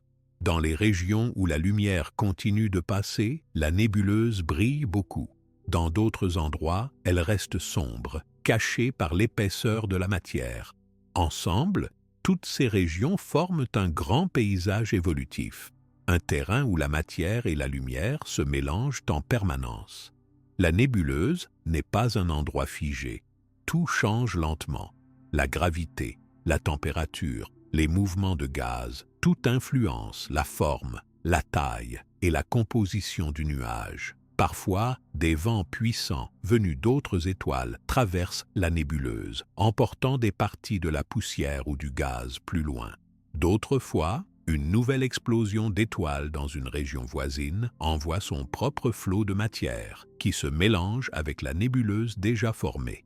Parmi tous ces changements, certains endroits deviendront très importants pour la suite. Ce sont les régions où la matière réussira à se rassembler assez pour former de nouveaux objets. Plus la concentration de matière est forte, plus la lumière et la chaleur peuvent se retrouver bloquées dans un même espace. Cela aide parfois à lancer de nouveaux phénomènes naturels. Les scientifiques sur Terre observent aujourd'hui de nombreuses nébuleuses dans la Voie lactée. Ils les regardent avec des instruments qui captent la lumière invisible à nos yeux. Ils peuvent ainsi voir les différences de température, de composition, la vitesse des mouvements dans la matière, même s'ils ne voient pas les grains séparés. Grâce à leurs observations, ils savent que chaque nébuleuse porte la trace des éléments venus des plus anciennes étoiles de la Voie lactée. En étudiant la lumière des nébuleuses, ils peuvent déduire la quantité de carbone, d'oxygène, de fer, de soufre et encore d'autres. Ils découvrent que la vie et la création de planètes solides seront possibles là où la matière est la plus riche en éléments lourds. Certaines nébuleuses sont immenses. Leur taille dépasse facilement celle de plusieurs systèmes solaires ensemble. Dans ces immenses nuages, la lumière venue de vieilles explosions continue de rendre visibles des régions colorées et brillantes. D'autres zones sont si sombres qu'il faudrait des instruments très sensibles pour deviner ce qui s'y cache. En observant très longtemps, on voit parfois les nuages de gaz et de poussière changer de forme petit à petit. Un endroit très brillant peut devenir sombre. Un endroit calme peut devenir plus actif si un vent d'énergie le traverse. Ces modifications sont lentes, mais elles prouvent que la galaxie n'arrête jamais de se transformer. Dans le voyage de la matière née de la grande étoile, chaque élément et chaque grain continue de suivre un chemin unique. Certains grains resteront seuls pendant de très longues périodes, voyageant à travers la nébuleuse sans jamais se regrouper avec d'autres. D'autres trouveront assez vite une concentration de matière qui leur permettra de participer à la suite de la transformation. Les nuages de gaz et de poussière sont importants pour la suite de l'histoire cosmique. Ils marquent la préparation de la matière qui formera un jour de nouveaux objets. Chaque nouvelle étoile, chaque planète solide, chaque astéroïde, chaque comète qui existe un jour dans la Voie lactée commence comme une petite particule dans un de ces immenses nuages. Dans la nébuleuse, tout peut changer aussi si des forces extérieures arrivent. Par exemple, quand une nouvelle vague de lumière ou de chaleur parcourt une région, elle peut faire bouger le gaz ou même lancer la formation de nouveaux noyaux denses. Ces petites impulsions extérieures aident parfois la matière à avancer vers la prochaine étape. À force de mouvements, de collisions, de rassemblements et de séparations, les grains issus de la poussière stellaire gagnent en nombre et en taille là où la concentration est suffisante. La chaleur de la lumière de l'ancienne explosion continue de donner l'énergie nécessaire pour garder certains endroits actifs, tandis que d'autres se refroidissent et deviennent propices à la transformation profonde de la matière. Le temps qui passe voit des régions devenir plus pauvres ou plus riches en certains éléments, selon la façon dont le gaz et la poussière se mêlent et voyagent. À certains moments, tout peut s'accélérer si de la matière nouvelle arrive ou si la gravité fait effet plus fortement dans une région. Pour tous les objets qui vont naître un jour dans la galaxie, le chemin commence dans ces nébuleuses. Sans elles, il n'y aurait pas assez de matière solide pour construire les mondes. Ce sont là les lieux où la matière, venue de la grande étoile disparue, se prépare pour la suite, prête à donner naissance à des étoiles nouvelles et, dans l'avenir, à tout ce qui existe sur une planète comme la Terre. Chaque nuage, chaque nébuleuse est donc le résultat du long voyage commencé lors de l'explosion. Les éléments créés au centre de l'étoile, transformés en poussière, grains, puis filaments et nuages, deviennent avec le temps la base de tout ce qui va suivre dans la Voie lactée. Les nuages créés par l'ancienne étoile géante sont restés très longtemps dans la Voie lactée. À travers l'espace, ils continuaient à bouger lentement, changeant de forme et de place sur des temps très longs. Tout ce qui avait été produit par l'explosion voyageait ainsi, parfois en groupe, parfois en filaments, parfois en zones denses et sombres. Avec le temps, Certains de ces nuages sont devenus visibles même depuis très loin grâce à la lumière qu'ils absorbaient ou réfléchissaient. Au fil de millions d'années, ces nuages attirèrent l'attention de tous ceux qui pouvaient les voir à travers des instruments puissants. Les scientifiques utilisent de grands télescopes pour regarder ces restes qui brillent sous forme de nébuleuses. En regardant de loin, ils observent de grandes étendues colorées, parfois rouges, parfois bleues, parfois vertes ou jaunes. Chaque couleur est un signe de la composition des gaz et de la poussière présents dans le nuage. Les télescopes modernes peuvent observer bien plus que ce que voient les yeux humains. Ils montrent l'intérieur des nuages, la façon dont le gaz s'organise, la manière dont les particules se déplacent, où il fait plus chaud et où il fait plus froid. Grâce à cela, les scientifiques peuvent étudier la vie de ces nuages, leur évolution et leur histoire. Ils voient que ces régions sont en perpétuel changement et que tout y bouge, même très lentement. Lorsqu'un scientifique regarde une nébuleuse, il apprend beaucoup de choses. Par exemple, il peut savoir quels sont les éléments présents. Chaque gaz émet une lumière particulière selon sa nature et sa température. Le fer envoie une lumière différente de l'oxygène ou du carbone. De cette façon, il est possible de découvrir de quoi le nuage est fait et retracer l'histoire des étoiles qui ont créé ces éléments. En observant la température d'un nuage, on peut aussi comprendre ce qui s'y passe. Là où la matière bouge vite, il fait en général plus chaud. Dans d'autres endroits, tout est plus calme. La matière bouge lentement. La température est très basse. Les mouvements à l'intérieur des nuages racontent s'ils viennent d'une explosion violente ou d'un changement plus doux. Certains endroits semblent agités, d'autres très stables. Les nuages de gaz et de poussière changent beaucoup avec le temps. Parfois, des régions qui étaient très brillantes deviennent plus sombres, car la matière s'est dispersée ou refroidie. À l'inverse, une partie sombre peut devenir soudaine lumineuse si une étoile voisine vient à chauffer le gaz en passant. Les scientifiques remarquent aussi que certaines zones sont traversées par des ondes. Ce sont des vagues qui avancent dans le gaz et modifient sa densité et sa forme. Grâce aux observations, on comprend bien que tous les nuages issus de l'explosion de l'ancienne étoile ne sont pas identiques. Certains sont immenses et couvrent une grande partie du ciel vu de la Terre avec des télescopes. D'autres sont petits, localisés, parfois cachés derrière d'autres régions opaques. Mais tous racontent l'histoire de la matière qui se mélange, se rassemble, puis s'écarte, encore et encore. Pour mieux voir à l'intérieur des nuages, les chercheurs observent la lumière dans plusieurs types d'ondes.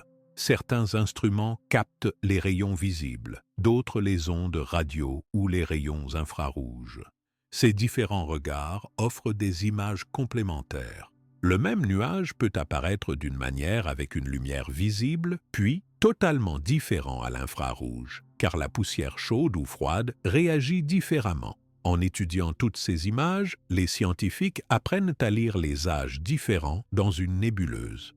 Un endroit très chaud vient souvent d'une explosion récente ou d'un réchauffement nouveau. Une zone froide est souvent plus ancienne, plus calme, prête à commencer de nouvelles étapes de transformation.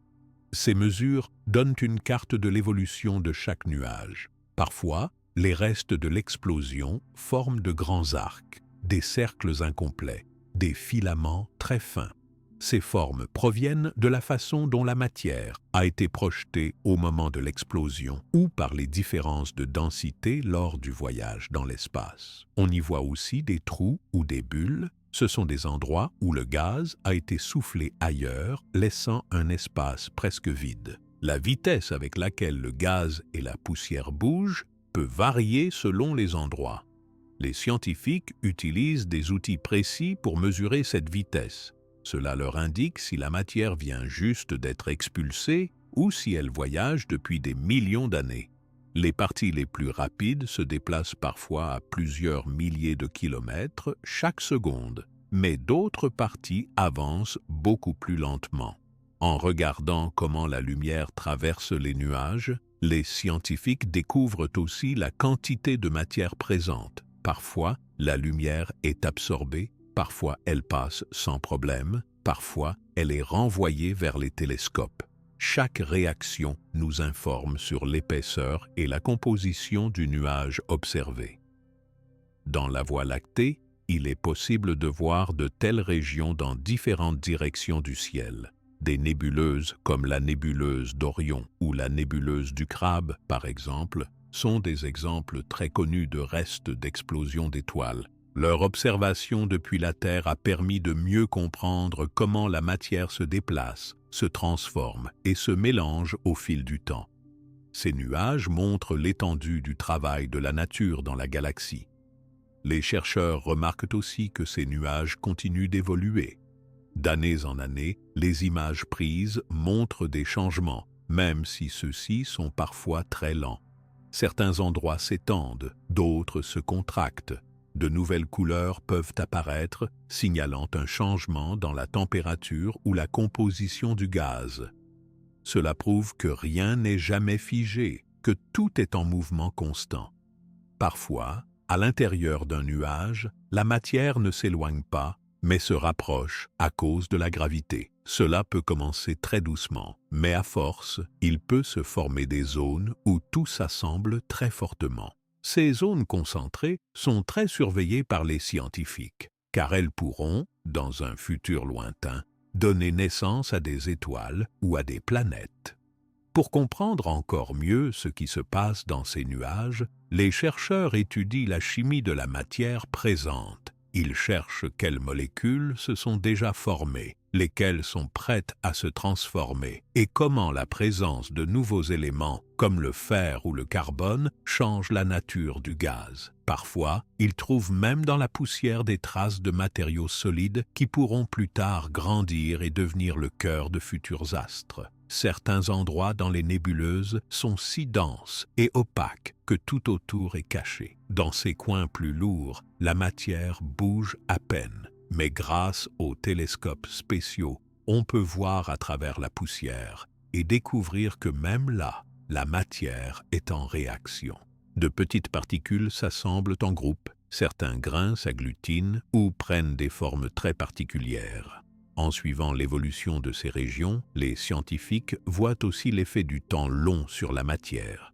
Les couches de gaz se déplacent, des poches de poussière grossissent ou s'étirent, des ondes voyagent dans tout le nuage et modifient le mouvement des atomes. À certains moments, ces ondes forcent la matière à se rassembler plus fortement en un point, créant peu à peu les bases de nouveaux objets. Lorsque la lumière de nouvelles étoiles ou d'autres explosions d'étoiles traverse une nébuleuse, cela peut tout changer. La matière chauffe ou se déplace. La poussière fond parfois, de nouveaux gaz sont libérés. Cela crée souvent de nouveaux paysages dans la nébuleuse, ce qui la rend plus dynamique et vivante. Les scientifiques sur Terre profitent de toutes ces observations non seulement pour comprendre l'explosion d'une étoile, mais aussi pour apprendre sur la création de la matière solide, sur la naissance des planètes, sur l'histoire de la galaxie. Chaque détail observé dans une nébuleuse, chaque différence de couleur ou de structure, porte le souvenir de la grande étoile d'autrefois. Au bout d'un très long temps, les parties les plus calmes dans certains nuages deviennent des lieux très spéciaux. Ce sont ces zones qui permettent de réunir assez de matière pour, un jour, former de nouveaux objets célestes. Les études des scientifiques aident à savoir où se trouvent ces endroits, à mesurer combien de matière s'y concentre et à prédire comment cela va changer l'aspect du ciel dans le futur. Même aujourd'hui, certains nuages issus de l'explosion de la grande étoile sont visibles pour n'importe qui sur Terre qui possède un bon télescope. Leur beauté attire des passionnés de tout âge qui essaient de découvrir leurs secrets et d'imaginer leur histoire. Ces nébuleuses ne sont pas seulement belles, elles sont aussi une source de savoir pour comprendre notre propre origine.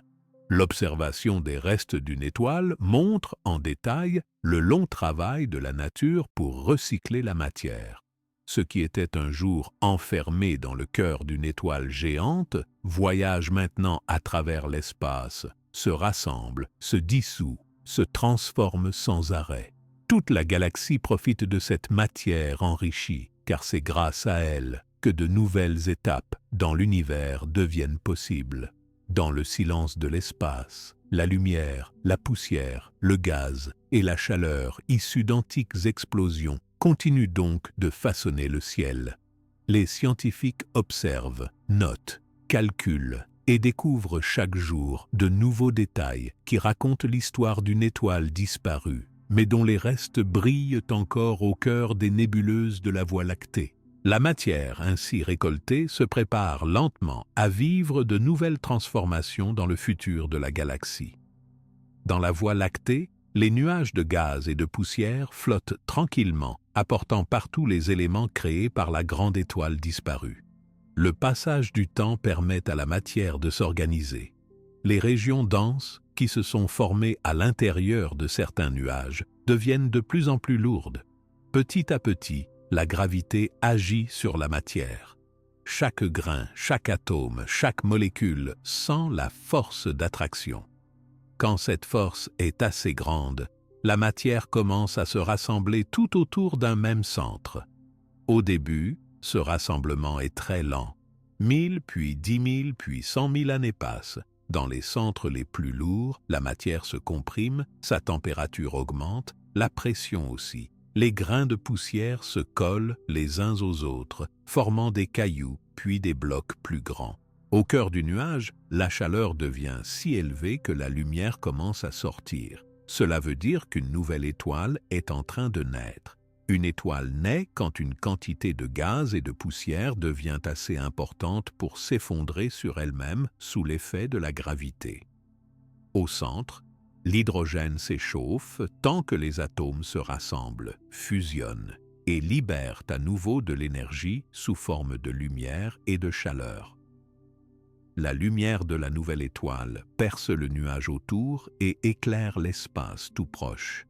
Avec le temps, la pression de cette lumière pousse la matière qui l'entourait, formant parfois de beaux dessins dans la nébuleuse.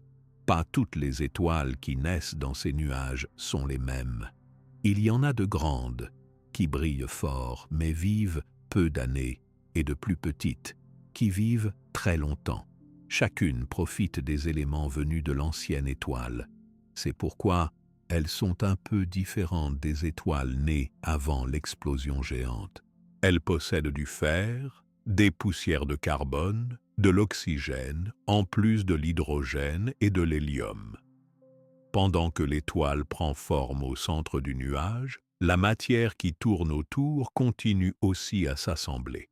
La gravité fait tourner, aplatit et regroupe le gaz et la poussière. Dans le disque qui se forme autour de l'étoile, des grains de matière se collent, deviennent des morceaux, puis des cailloux, puis s'assemblent en objets de plus en plus gros.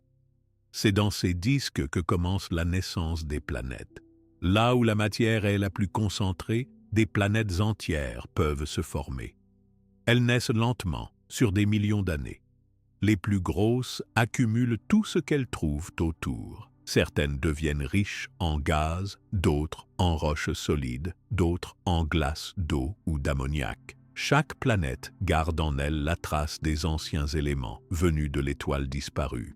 Il arrive aussi que, dans le disque de matière, certains petits cailloux n'arrivent pas à devenir planètes. Ils demeurent tels quels, restant dans le disque comme des astéroïdes ou des comètes. Même eux sont faits des éléments créés par de vieilles étoiles. Le fer, le silicium, le carbone, l'oxygène, le soufre, tout cela a voyagé longtemps pour rejoindre sa place dans ce nouveau système. Une nouvelle étoile jeune brille, entourée de planètes en cours de formation. Pendant de longues périodes, les objets se heurtent et s'assemblent, jusqu'à donner des mondes solides ou des géantes de gaz. L'eau, souvent piégée dans la poussière et la glace, peut s'accumuler sur certaines planètes, surtout là où la température permet à la glace de fondre.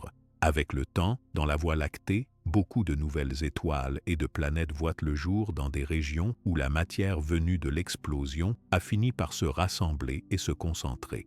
Ce sont des systèmes nouveaux, différents des anciens, car ils portent les signatures des éléments lourds venus de l'explosion. Dans de rares endroits, toutes les bonnes conditions sont réunies pour qu'apparaissent aussi des formes de vie. Le carbone et l'oxygène sont là en quantité suffisante. L'eau peut exister sous forme liquide. Le fer et d'autres métaux forment les bases des planètes solides. Là où ces conditions sont réunies, la vie peut alors commencer son histoire, très lentement. Les scientifiques observent ces processus de naissance avec beaucoup d'attention. Ils utilisent de grands télescopes pour voir les disques autour des étoiles jeunes et deviner où se forment les planètes. Ils regardent la lumière de ces systèmes pour en apprendre plus sur leur composition. Parfois, ils détectent des mondes tournant autour d'étoiles très lointaines, nées des mêmes éléments dispersés par la première étoile géante de la Voie lactée. Chaque nouveau système planétaire est unique. La quantité de matière lourde, la taille de l'étoile, la température, tout cela influence la forme des mondes à venir. Mais tous, sans exception, utilisent les matériaux fabriqués par la grande étoile disparue et projetés dans la galaxie lors de son explosion. Chaque planète, chaque caillou, chaque grain de sable sur des mondes lointains porte en lui la mémoire de cette très ancienne histoire. Il est aussi possible que certains grains de poussière voyagent pendant longtemps dans la Voie lactée avant de s'intégrer à une étoile ou à une planète. Certains atomes prennent parfois des milliards d'années à trouver leur prochaine destination. À chaque étape, ils participent à l'évolution de la galaxie. Ils peuvent servir à fabriquer un objet aujourd'hui, puis être libérés lors d'une nouvelle explosion et recyclés à nouveau ailleurs. Lorsqu'une nouvelle étoile naît, elle éclaire souvent la région tout autour d'elle. Les gaz brillent sous sa lumière, des régions colorées apparaissent. La chaleur envoyée par l'étoile aide parfois d'autres noyaux voisins à s'effondrer aussi et à débuter leur propre naissance. Ce phénomène se répète partout dans la galaxie, mais il est plus fréquent et plus riche là où les éléments lourds sont nombreux. Les premières planètes solides qui voient le jour gardent en elles toute l'histoire de la matière stellaire. Le fer sert à fabriquer des noyaux solides et lourds. Le carbone s'associe à d'autres atomes pour former des minéraux. L'oxygène rencontre l'hydrogène pour faire de l'eau. Le silicium, le soufre, le magnésium trouvent leur place dans des roches, dans des montagnes, dans des sols. Plusieurs planètes jeunes restent longtemps chaudes à cause de la chaleur reçue lors de leur formation. Parfois, elles gardent une atmosphère, parfois non, selon leur taille et la puissance de la lumière de leur étoile. Certaines conservent aussi une partie de la poussière et des petits blocs qui n'ont pas servi à former des mondes. Ceux-ci deviennent alors une ceinture d'astéroïdes ou un anneau. Des systèmes entiers naissent lentement, composés d'une étoile ou de plusieurs, entourés de planètes et de petits objets. Chacun de ces mondes connaîtra son histoire. Parfois, la vie y commencera. Parfois, la planète restera froide et vide. Mais partout, la marque de l'ancienne étoile géante disparue reste présente dans chaque caillou, chaque goutte d'eau, chaque souffle d'air produit plus tard. Dans toutes ces étapes, la gravité reste la force principale qui guide la naissance et la forme des nouveaux mondes. Elle fait tomber la matière vers les régions les plus denses, aide à aplatir les disques et maintient les planètes autour de leur soleil. Les chocs, les collisions, les ruptures et les regroupements qui ont lieu pendant ces temps très longs décident de la taille et de la structure de chaque planète. Dans la Voie lactée, ce cycle se répète sans fin. À chaque génération d'étoiles nées dans un nuage, de nouvelles planètes se forment, de nouveaux éléments lourds sont incorporés et la matière héritée de l'explosion de la première grande étoile circule encore partout. L'histoire continue, chaque fragment écrit une nouvelle page. Quand on regarde le ciel et qu'on observe la multitude de points brillants, il faut se rappeler que chacun de ces astres est le résultat d'un très long voyage commencé avec la mort d'une étoile géante il y a des milliards d'années. Tous les mondes, connus ou inconnus, ont été créés à partir des mêmes matériaux, dispersés puis rassemblés au fil de millions de siècles. Chez les scientifiques, L'émotion est grande quand il découvre de nouveaux mondes ou de nouvelles étoiles contenant les traces d'éléments venus d'antiques explosions. Cela confirme qu'une seule grande étoile peut changer pour toujours le destin d'une galaxie, en apportant dans la matière le nécessaire pour la création de planètes, puis, beaucoup plus tard, de la vie. La naissance d'un système planétaire, où la lumière d'une étoile éclaire de nouveaux mondes faits de fer, de roches, d'eau et d'air, n'est possible que grâce aux éléments semés il y a très longtemps par l'explosion d'une grande étoile disparue. La galaxie se construit et se transforme ainsi, lentement, par l'action de la matière et du temps. Dans la Voie lactée, la transformation tranquille de la matière se poursuit. Chaque grain de poussière, chaque atome de fer ou de carbone, chaque molécule d'eau est le résultat d'un voyage très long dans l'espace, commencé il y a des milliards d'années avec la grande explosion d'une étoile. Jour après jour, année après année, ces éléments voyagent, se mélangent, participent à la création de nouveaux mondes et à la naissance d'étoiles et de planètes. L'apparition d'une nouvelle étoile dans un coin de la Voie lactée n'est pas un événement isolé. Elle est possible grâce aux éléments produits par les explosions passées. Ces éléments essentiels sont dispersés partout dans la galaxie et, dans certains endroits, la matière enrichie par le fer, le carbone, l'oxygène ou le soufre est en quantité parfaite pour commencer des histoires nouvelles. C'est ainsi que de nouveaux systèmes planétaires prennent forme, que de nouvelles étoiles brillent et que certaines planètes deviennent des lieux accueillants. Sans la grande explosion, la Voie lactée serait restée pauvre en matériaux importants. Elle ne contiendrait presque que des atomes d'hydrogène et d'hélium. Il n'y aurait pas assez de fer pour fabriquer les cœurs solides des planètes. Il n'y aurait pas assez de carbone, matière de base de toute vie. L'oxygène serait trop rare pour permettre la respiration ou la création d'eau. Les conditions pour la vie et pour la diversité des mondes ne seraient pas remplies. Grâce à la matière expulsée par la grande étoile, la galaxie a pu se diversifier. Elle s'est enrichie de millions de nouveaux objets, de formes variées, avec des compositions différentes et des histoires uniques. Chaque région de la Voie lactée possède dorénavant ses propres étoiles. Certains endroits avec beaucoup de planètes rocheuses, d'autres remplis de géantes gazeuses, d'autres de petits blocs glacés. Toutes ces variétés existent parce que la matière lourde, rare avant, est devenue commune après l'explosion. Sur une planète comme la Terre, tous les êtres vivent grâce aux éléments venus de l'ancienne étoile. Notre sang contient du fer, nos os dépendent du calcium, notre air est traversé par l'oxygène. L'eau, indispensable à la vie, est un mélange d'éléments formés à l'intérieur d'étoiles mortes depuis longtemps. Même le sable des plages, les roches des montagnes, le sol noir des champs sont faits des restes de grandes étoiles disparues.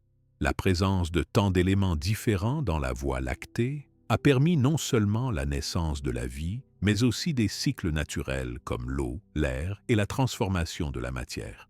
Sur toutes les planètes où il y a du carbone, de l'oxygène, du fer, la vie a plus de chances d'apparaître et de se développer. Sur celles où ces matériaux manquent, tout reste plus simple et plus pauvre. Les scientifiques qui observent la Voie lactée comprennent que tout ce qui existe aujourd'hui vient du passé ancien. En étudiant la lumière des étoiles ou en analysant les roches de la Terre, ils découvrent les traces de l'explosion géante. Chaque atome porte la marque de son voyage à travers l'espace. Chaque planète est un témoignage silencieux de la puissance de l'explosion d'autrefois. L'explosion d'une étoile géante, comme celle racontée ici, n'est pas seulement un phénomène spectaculaire. Elle est la clé du renouvellement de la galaxie. Toutes les générations d'étoiles après l'explosion en ont profité. Les éléments créés ont circulé, se sont mélangés, ont participé à la formation des mondes nouveaux et donnent à chaque étoile, à chaque planète, à chaque forme de vie, la possibilité d'exister dans un univers très riche. Dans la Voie lactée, chaque région évolue selon les lois de la nature. La gravité rassemble la matière, la chaleur la transforme, les ondes la poussent au loin, puis la ramènent, créant sans cesse de nouveaux cycles. Ce mouvement silencieux continue même aujourd'hui. La matière ne s'arrête jamais. Elle passe d'une étoile à une planète, d'un astéroïde à une comète, puis retourne parfois dans le cœur d'une étoile pour recommencer un autre cycle. Tous les systèmes planétaires, même les plus lointains, dépendent des matériaux venus de cette explosion. C'est pourquoi la vie, quand elle apparaît quelque part, porte toujours en elle les mêmes éléments. Le carbone, l'oxygène, l'azote, le fer, le calcium, le phosphore. La diversité de la vie vient de la diversité créée lors des grandes explosions. Sur Terre, l'étude des éléments montre aux chercheurs que tout vient du cœur brûlant d'étoiles disparues. Le cuivre dans les fils électriques, le silicium dans les ordinateurs, le sodium dans le sel, tout a été fabriqué au centre d'une étoile, puis dispersé lors de sa mort, avant de finir sur notre planète. Ça veut dire que l'existence de la vie et même la technologie dépendent de l'histoire cosmique. La galaxie reste toujours en transformation. Les restes de l'explosion de la grande étoile continuent de flotter, de changer, d'entrer parfois dans de nouveaux cycles de vie stellaire. Les télescopes captent encore la lumière de vieilles nébuleuses, voient des mondes jeunes ou observent la formation d'autres étoiles. De temps en temps, une étoile très massive explose à son tour, créant une nouvelle vague de matière riche qui servira encore pour des milliards d'années. Chaque astre, chaque planète, chaque atome de notre environnement continue d'avancer dans le temps. Il n'y a jamais d'arrêt, seulement un passage vers de nouvelles formes. Les montagnes se forment, les roches se brisent, la poussière s'envole, mais les atomes d'origine restent, se retrouvent, se mélangent dans de nouveaux cycles. La mémoire de la grande explosion est inscrite partout dans la Voie lactée. Dans le cœur des planètes vivent des atomes forgés dans une étoile morte il y a très longtemps. Dans chaque être vivant, dans chaque goutte d'eau, dans chaque souffle d'air, on retrouve cette histoire ancienne. La vie existe grâce à un phénomène naturel et exceptionnel, la mort et l'explosion d'une étoile géante qui a changé pour toujours la composition de la galaxie. Les scientifiques savent que sans cette explosion, la vie telle qu'on la connaît sur Terre ne serait jamais apparue. Toute la richesse des éléments, toute la diversité, tout le cycle de la matière dépend de ce moment unique. La galaxie aurait été froide, sombre, pauvre en possibilités. L'explosion a donné l'énergie, la matière, la lumière et la diversité nécessaires pour que tout soit possible. Il existe encore aujourd'hui des étoiles très massives dans certaines parties de la Voie lactée.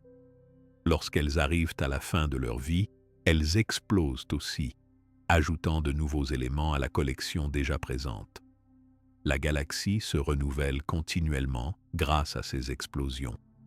La Terre, la vie, l'air, l'eau, les planètes lointaines, les astéroïdes, les comètes et même les poussières dans l'espace portent toujours cette marque. Quand une étoile explose, la lumière issue de l'explosion met très longtemps à parcourir la galaxie. Parfois, il faut des milliers ou des millions d'années pour qu'un rayon de cette lumière atteigne une région lointaine.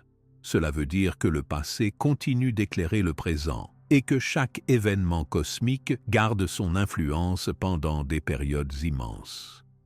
Ces longues durées montrent combien la galaxie change lentement, à son propre rythme.